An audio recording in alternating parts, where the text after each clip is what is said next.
What's up, everyone? Welcome to the Xfinity 500 Top 5 DFS Picks video for Sunday, October 30th at Martinsville Speedway, aka the Paperclip. As always, I am your host, Chris Pennell. You can find me on Twitter at ChrisPennell16, and this video is presented by Prize Picks. In today's video, we are going over general track strategy, how to approach the slate from a DFS perspective, and my top 5 favorite plays on the slate. This video is being posted post-practice and qualifying, so we do have all the necessary information that we need to break this all down, and we did get a lot of practice data this weekend with the track being so short, so we should be good to go. These are my favorite track types, so I'm really looking forward to it. But if you do have any questions, since we are no longer doing live shows at this point of the season, feel free to leave those in the comments down below, and if I see them, I'll be more than happy to get back to them. And as far as how we should approach the slate from a DFS perspective, there's going to be one focal point this weekend, and it's going to be rostering dominators. We have 500 laps on the schedule this weekend, so that means 350 total dominator points are up for a grab. So we have to at least put in at least 2 drivers that are capable of leading laps and getting fast laps in our lineups.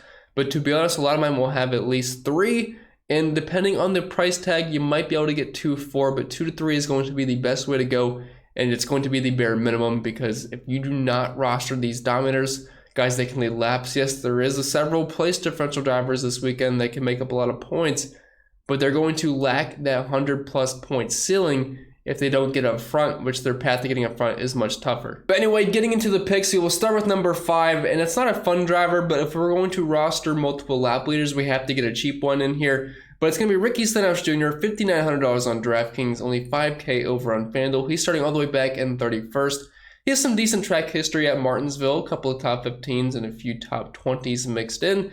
And what I was most impressed about is what he looked like in practice: 12th in the 10 lap, 11th in the 15, 10th in the 20, and 10th in the 25. And even if you're looking at the short run, 14th in the 5 lap and 17th in the 1. I'm not expecting fireworks here out of Ricky Stenhouse Jr., but if he can at least contend for a top 25, top 20 at his price point, it's going to be fine, just because he's going to allow us to fit in the studs that we need on this slate. And moving on to number 4, we're going with Eric Almirola here, $7,000 on DraftKings, $7,800 over on FanDuel. He's starting in 15th, and he is priced right beside a major place differential driver in Austin Cindric, starting all the way back in 30th. But I like the pivot here to Almirola at hopefully lower ownership. He killed it in practice, one of the absolute fastest cars, and arguably had the best long run car. And really, he got better and better as the run progressed, which I love to see.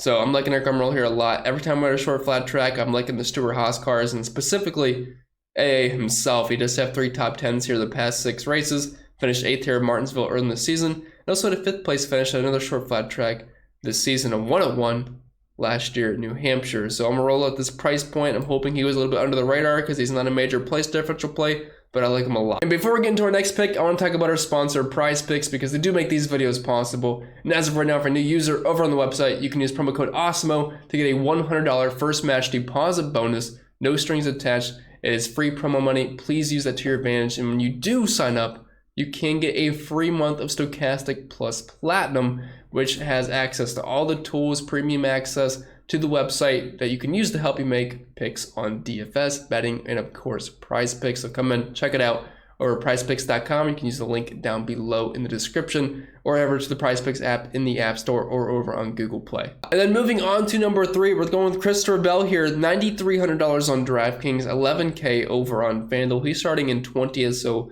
kind of a place differential hybrid mix here. But I love Bell every single time we're at a short flat track, and the price is down over the past couple of weeks here, so we are getting a nice discount.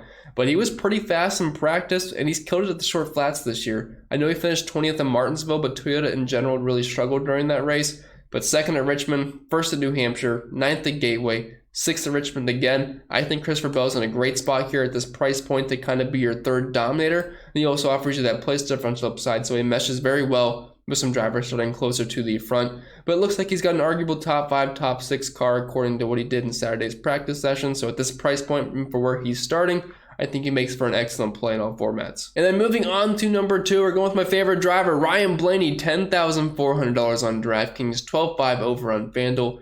He's starting in 4th, and overall he did have the best car in practice, ranking no worse than 3rd from anywhere through the 1st through 30 lap runs, and he was 1st in the majority of those as well, and he absolutely kills Martinsville. He's great at short flat tracks. Green flag speed-wise, he's near the tops of the charts.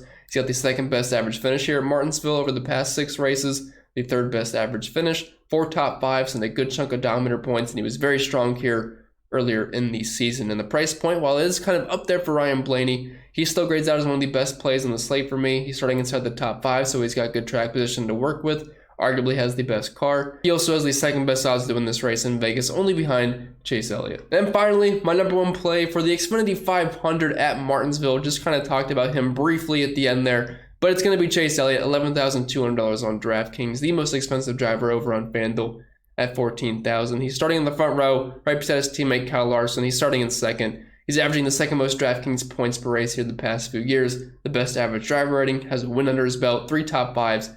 The second most laps led per race at 118.5 and tied for the most fast laps.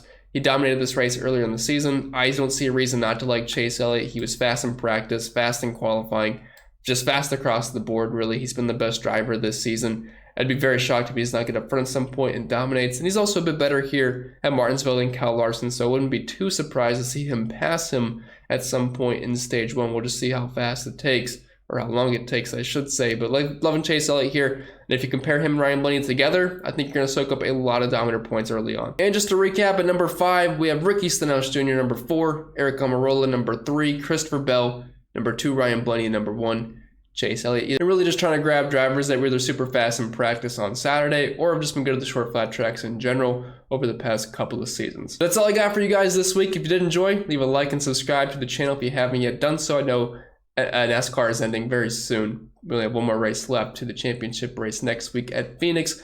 But we do post content each and every single day across all sports on this channel, so we'll be here to help you out all year long. But I wish you all the best of luck, and I cannot wait for the race at the Paperclip.